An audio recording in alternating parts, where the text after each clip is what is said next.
আজকে আমি সূরাতুন নিসার দুটি আয়াত শেয়ার করতে চাই। একটি আয়াতে আল্লাহ বলছেন সবার আগে কোন কোন পাপগুলো থেকে আমাদেরকে দূরে থাকা প্রয়োজন। অনেক সময় একজন মুসলিমের জীবনে কাজের অগ্রাধিকার নির্ধারণের ক্ষেত্রে সঠিকভাবে বুঝের অভাব দেখা দেয়। কিছু কিছু কাজ অন্য কাজের চেয়ে বেশি গুরুত্বপূর্ণ, অন্যান্য কাজের চেয়ে আপনার নামাজ বেশি জরুরি। ইসলামের এমন অনেক আমল রয়েছে যা জীবনকে সৌন্দর্যমণ্ডিত করে তুলবে, কিন্তু সেই কাজগুলো গুরুত্বের দিক থেকে নামাজের কাছাকাছি পর্যায়েও নেই, বা পাপ কাজের ক্ষেত্রেও এরকম প্রধান রয়েছে। অনেক আমল রয়েছে যেগুলো আমাদের করা উচিত, যেমন ঘরে প্রবেশের সময় ডান পা দিয়ে প্রবেশ করা উচিত, টয়লেটে প্রবেশের সময় বাম পা দিয়ে প্রবেশ করা উচিত, এবং নির্দিষ্ট দোয়াগুলো পড়া উচিত। এ ধরনের আমলগুলো করার চেষ্টা থাকা উচিত, এগুলো উপেক্ষা করার কোনো সুযোগ নেই। কিন্তু এমন অনেক পাপ কাজ রয়েছে যেগুলো করা কবিরা গুনাহ। অনেক সময় এই অগ্রাধিকার নির্ধারণের ক্ষেত্রে মানুষ যখন সঠিক জ্ঞানের অভাব থাকে, তখন তারা ছোট ছোট ব্যাপারকে বেশি গুরুত্ব দেয়। তারা নিশ্চিত করতে চায় যে আমি অমুক অমুক সুন্নাহ ঠিকভাবে পালন করছি তো, অমুক অমুক দোয়াগুলো নিয়মিত পড়ছি তো, শুক্রবারে সূরাতুল কাহফ পড়ছি তো, ইত্যাদি ইত্যাদি। তো তারা ছোট ছোট আমলগুলো সঠিকভাবেই আদায় করে, কিন্তু একই সময়ে চোখের সামনে থাকা বিশাল বিশাল গুনাহগুলো অনায়াসেই করে ফেলে। করার সময় দ্বিতীয়বার চিন্তাও করে না। যেমন ধরুন হারাম উপার্জনের টাকা, জিনা করা, সুদ, এরকম বড় বড় গুনাহ, বিরাট বিরাট শয়তানি পাপগুলো সে অনায়াসেই করে যায়। মনে হয় যেন চোখ থাকতেও সে অন্ধ। ছোট ছোট আমলগুলো আপনি ঠিকই গুরুত্ব দিয়ে করে যাচ্ছেন, যেন মনে মনে ভালো ফিল করতে পারেন যে যাক, আমি তো ধর্ম পালন করছি। এজন্যই কোরআন আমাদেরকে বিভিন্ন আমলের সঠিক অনুপাত ঠিক করে দিয়েছে। আল্লাহ এই আয়াতে বলছেন, ইনতাজতানিবু কাবাইরা মা তুনহাউনা আনহু, যদি তোমরা নিষিদ্ধ কাজের বড় বড় গুলো হতে বিরত থাকো। সুতরাং দেখা যাচ্ছে এমন অনেক বড় বড় পাপ রয়েছে যেগুলো থেকে আমাদের অবশ্যই বিরত থাকতে হবে। যদি আমরা এটা করতে পারি, তাহলে ছোট ছোট পাপের ক্ষেত্রে আল্লাহ বলছেন নুকাফিরু আনকুম সাইয়্যাতিকুম, তাহলে আমি তোমাদের ছোট ছোট পাপগুলো ক্ষমা করে দেব। অর্থাৎ আগে সিরিয়াস ব্যাপারগুলো যত্ন নাও। কোরআন যেগুলোর উপর গুরুত্ব আরোপ করেছে, যেমন টাকা উপার্জনের বিষয়টা, কিভাবে আমরা টাকা আয় করি এবং কিভাবে তা ব্যয় করি, সেই ব্যাপারে আগে যত্নবান হওয়া, এটা খুবই সিরিয়াস একটা ব্যাপার। আমাদের আশেপাশে যারা আছে তাদের অধিকারের ব্যাপারে সাবধান থাকা, যারা এতিম বা অভাবগ্রস্ত তাদের দেখাশোনা করা। সূরা মাউনে আল্লাহ বলছেন ফাযালিকাল্লাযী ইয়াদউল ইয়াতীম, সেই ব্যক্তি যে এতিমকে গলা ধাক্কা দেয়, এগুলো বড় ধরনের পাপ। তারপর যেভাবে আমরা আমাদের ব্যবসা বাণিজ্য চালাই, কেউ যদি আপনার কাছে টাকা পায়, কোনো কন্ট্রাক্ট মানতে যদি ওয়াদাবদ্ধ হন, কোনো সেবা প্রদান করার জন্য যদি আপনাকে বেতন দেওয়া হয়, কাজের ক্ষেত্রে সততা বজায় রাখা। ঠিক একইভাবে কোরআনে বর্ণিত সবচেয়ে ভয়ঙ্কর পাপগুলোর একটি হলো সুদ। একইভাবে আমাদের পবিত্রতা রক্ষা করা, অর্থাৎ জেনা ব্যভিচার থেকে বিরত থাকা, এটা কবিরা গুনাহ। এটা এত বড় গুনাহ যে আল্লাহ বলছেন লা তাকরাবুজ জিনা, ব্যভিচারের কাছেও যেও না। অন্যান্য ছোট ছোট গুনাহে তোমরা হয়তো জড়িয়ে পড়বে। হতে পারে তোমার নামাজে যথেষ্ট মনোযোগ ছিল না, অজুটাও হয়তো উত্তম রূপে করা হয়নি। হতে পারে যখন নামাজ পড়ছিলে তখন অন্য কোথাও মন পড়েছিল। হতে পারে হজ বা উমরা করার সময় কিছু কিছু নিয়ম কানুন ঠিকমতো পালন করতে পারোনি। কখনো কখনো হয়তো ধৈর্য হারিয়ে ফেলেছিলে। এই ছোট ছোট বিষয়গুলো ক্ষমা করে দেওয়া হবে, কারণ তোমরা বড় বড় পাপ থেকে বিরত ছিলে। ছোট বড় পাপের এমন একটি তারতম্য কোরআনে জোর দিয়ে উপস্থাপন করা হয়েছে।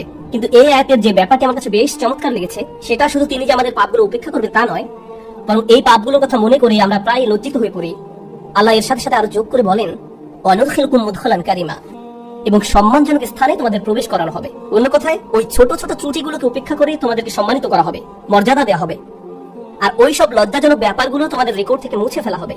তাই যখন তোমরা আল্লাহর সামনে আসবে, অপমানিত হবে না, তোমাদের সম্মানজনক স্থানে প্রবেশ করানো হবে। এই আয়াতের আরেকটি ব্যাপার আমার কাছে বেশ চমৎকার মনে হয়েছে। এই আয়াতের পূর্বের কয়েকটি আয়াতে কিছু কিছু কবিরা গুনাহ নিয়ে কথা বলা হয়েছে, যেমন ব্যবসায় প্রতারণা করা, কাউকে অন্যায়ভাবে হত্যা করা। আর ছোট ছোট পাপ ক্ষমা করে দেওয়ার আয়াতের ঠিক পরের আয়াতে আরো অসাধারণ উপায়ে জীবনের বিভিন্ন বড় বড় পাপে জড়িয়ে পড়ার যে মূল কারণ, সেটা বলা হয়েছে। আল্লাহ আযজা ওয়া জাল্লা বলেন ওয়ালা তাতামান্নাউ মা ফাদ্দালাল্লাহু বিহি বা'দাকুম আলা বা'দ, আর তোমরা আকাঙ্ক্ষা করো না এমন সব বিষয়ে যাতে আল্লাহ তাআলা তোমাদের একের উপর অন্যের শ্রেষ্ঠত্ব দান করেছেন। তো আমাদের ক্ষেত্রে যা ঘটে যখন আমরা এমন কাউকে দেখি যে আমাদের চেয়ে বেশি টাকা উপার্জন করে, আমাদের চেয়ে তার চেহারাটাও বেশি সুন্দর, তার গাড়িটা উত্তম, তার সাংসারিক জীবনটাও প্রশান্তির, কখনো কখনো ভাই বোনের মাঝে ওই হিংসা দেখা দেয়। যেমন আমি বলতে শুনেছি, আমার বোনের গায়ের রং আমার চেয়ে উজ্জ্বল। হিংসা বিভিন্ন প্রকৃতির হতে পারে। কারো ভালো কিছু থাকার কারণে আপনি তাকে ঈর্ষা করতে পারেন, এবং আপনার নিজের সেটা না থাকার কারণ নিয়ে সারাক্ষণ চিন্তা করতে পারেন। আর এই চিন্তা আপনাকে শেষ করে দিতে পারে। এটা ছোট বড় যে কোনো কিছুর জন্য হতে পারে। এটা বস্তুগত বিষয়, যেমন অর্থ করি, ঘর বাড়ির জন্য হতে পারে। আবার অবস্তুগত বিষয়, যেমন বাবার ভালোবাসা, মায়ের ভালোবাসার জন্য হতে পারে। বাবা কেন তাকে এত ভালোবাসে, আমার প্রতি তো এত মনোযোগ দেয় না। মা সবসময় শুধু আমার দোষ দেখেন, তিনি কখনো ওর দোষ দেখেন না। মাঝে মাঝে পিতামাতার আচরণ ব্যাপারটাকে আরো জটিল করে তোলে, কারণ তারা বারবার বলতে থাকেন কেন তুমি তোমার ভাইয়ের মতো হতে পারো না, ও কত লক্ষ্মী। তাদের এমন আচরণ পরিবারের ভিতরে আরো বেশি হিংসা তৈরি করে। আল্লাহ এখানে বলছেন অন্যদের যা দেয়া হয়েছে তার জন্য আকাঙ্ক্ষা করো না। আপনি নিজেই তো দেখতে পান যে আপনার চেয়ে ভালো চেহারার মানুষ রয়েছে, আপনার আমার চেয়ে বুদ্ধিমান মানুষ রয়েছে, আমাদের চেয়ে বেশি টাকা কামাই করে এমন লোকজন রয়েছে। পরিবারে এমন কেউ থাকতে পারে যে আপনার চেয়ে বেশি প্রশংসা লাভ করে। কখনো কখনো হয়তো অন্যায়ভাবে তাদেরকে প্রাধান্য দেওয়া হয়, কিন্তু অনেক ক্ষেত্রে আসল ব্যাপার হলো আল্লাহ তার জন্য রিজিকের যে দরজা খুলে দিয়েছেন তা তিনি আমার জন্য খুলেননি, তিনি আমার জন্য অন্য দরজা খুলে দিয়েছেন।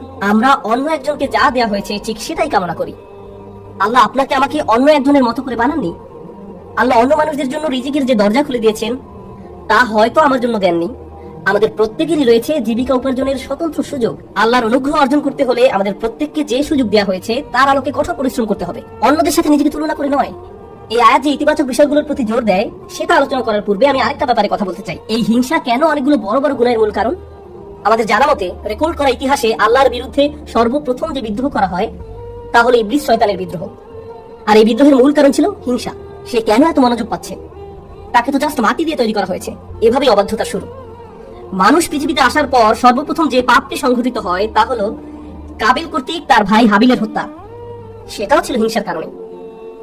এই হিংসা এতটাই জঘন্য আর কদাকার হতে পারে যে আপনি যদি ইয়াকুব আলাইহিস সালামের মতো একজন মহান নবীর সন্তানও হয়ে থাকেন, আর আপনার ভাইও যদি হয়ে থাকেন একজন অসাধারণ ছেলে, যে কিনা এখনো নবী না হলেও তার মাঝে নবীর বৈশিষ্ট্য বিদ্যমান রয়েছে, এই হিংসা আপনাকে এতটাই নিয়ন্ত্রণহীন করে দিতে পারে যে আপনি তাকে হত্যা করতে উদ্যত হতে পারেন।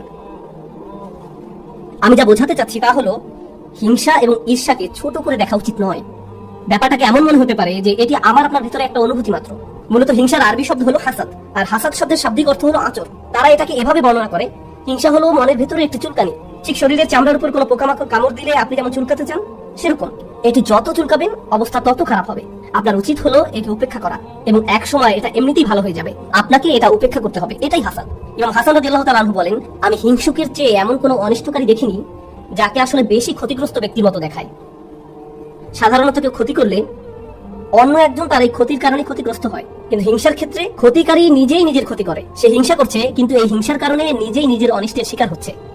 আর এ কারণে সূরা ফালাকে হিংসুকের হিংসা থেকে আমরা আল্লাহর নিকট আশ্রয় প্রার্থনা করি। ওয়া মিন শাররি হাসিদিন ইযা হাসাদ। হিংসুকের অনিষ্ট থেকে যখন সে হিংসা করে, ঠিক সেই মুহূর্তে যখন সে হিংসা করে, এটা খুবই গুরুত্বপূর্ণ একটা ব্যাপার। এই হিংসার কারণে আপনার আমার জীবনে ভয়ঙ্করতম সমস্যা তৈরি হতে পারে। এখন আমি নিজেকে বিশ্লেষণ করতে চাই। যখন আমি নিজেই অন্যকে হিংসা করতে শুরু করি, তখন কোন কোন ধরনের নিয়ামত থেকে নিজেকে বঞ্চিত করি? যখন আমি নিজেই অন্যের উন্নতি সহ্য করতে পারি না, ব্যাপারটা আর একটু খোলাসা করে বলছি। তামান্নি জাওয়ালিন নি'মা লিদুনিহি। আপনি ইচ্ছা করেন যে তার যেন এই নিয়ামতটি না থাকে। ব্যাপারটা এমন নয় যে আচ্ছা ওই ভাই খুবই শক্তিশালী, আমি যদি তার মতো শক্তিশালী হতাম।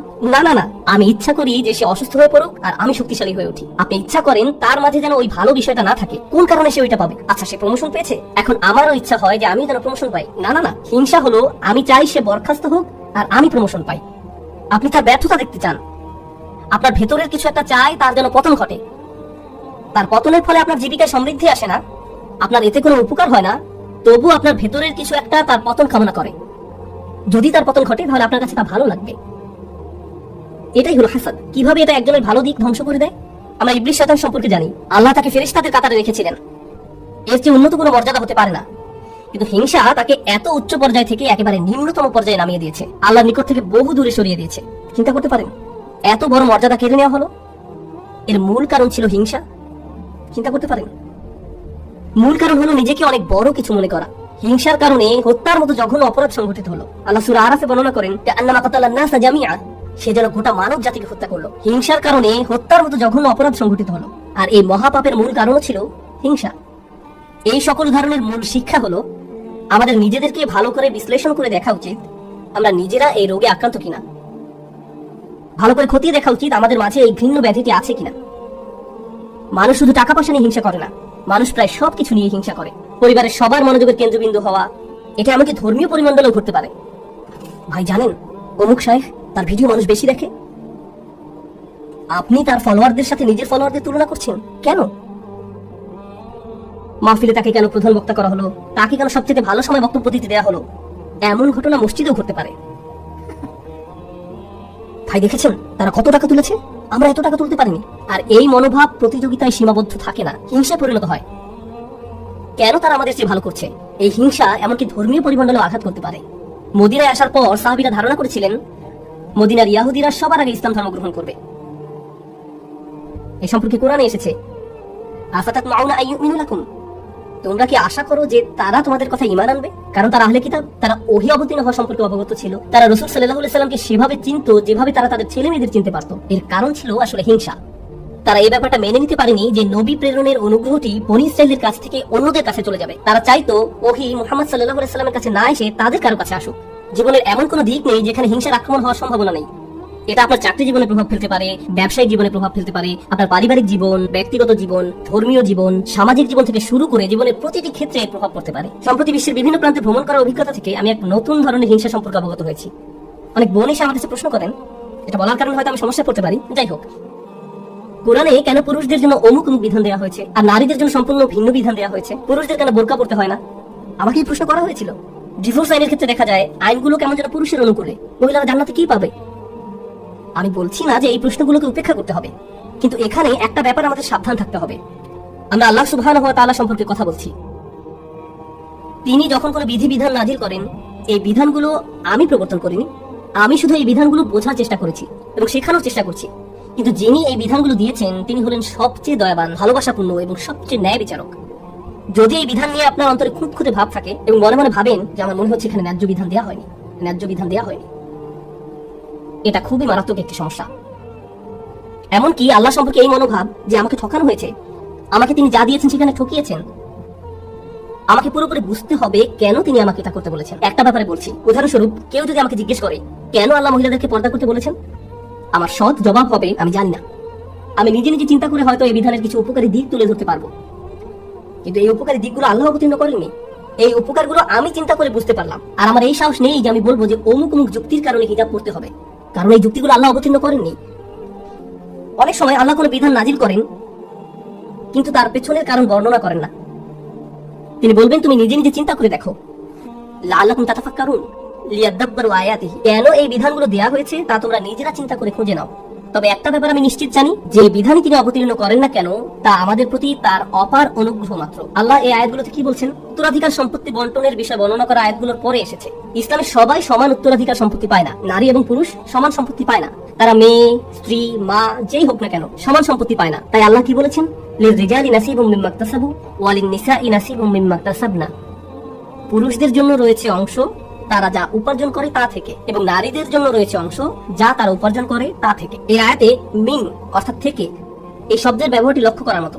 এই পৃথিবীতে যত কিছুর জন্য আপনি কাজ করেন তার সবটুকুর ফসল পাবেন না, এর থেকে একটি অংশ পাবেন আর বাকি অংশ পরে পাবেন। অথবা আপনি কাজ করেছেন কিন্তু তার কিছু অংশ সুফল পাওয়ার যোগ্য ছিল না, যেমন হয়তো আপনার নিয়ত শুদ্ধ ছিল না, কাজটা যথেষ্ট পরিশুদ্ধ ছিল না, তাই আপনি আপনার কাজের সেই অংশের মূল্য পাবেন যা মূল্য পাওয়ার যোগ্য ছিল। তাই আল্লাহ বলছেন পুরুষরা কি পাবে তার জন্য একটি মান আমি নির্ধারণ করে রেখেছি, আবার নারীরা কি পাবে তার জন্য একটি মান আমি নির্ধারণ করে রেখেছি। তারপর তিনি বলছেন ওয়াসআলুল্লাহ মিন ফাদলিহি, কুরআনের অসাধারণ একটি বাক্য। এর অর্থ হলো আর আল্লাহর কাছে তার অনুগ্রহ প্রার্থনা করো।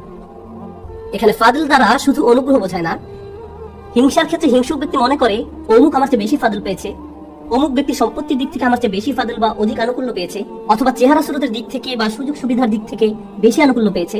বাসায় কোনো মেয়েও এমনটা অনুভব করতে পারে, কারণ তার বোন বিয়ের সব প্রস্তাব পাচ্ছে কিন্তু সে পাচ্ছে না, আমার বোন আমার চেয়ে বেশি ফাদল পেয়েছে। আল্লাহ বলছেন যদি তুমি ফাদল পেতে চাও তাহলে আল্লাহর অন্য কোনো সৃষ্টির চেয়ে বেশি চাওয়ার পরিবর্তে সরাসরি আল্লাহর কাছ থেকে নিজের জন্য ফাদল চাও। নিজেকে অন্যদের সাথে তুলনা করা বন্ধ করো, বরং আল্লাহর নিকট থেকে তুমি নিজের জন্য কি পেতে পারো তা দিকে মনোযোগ দাও।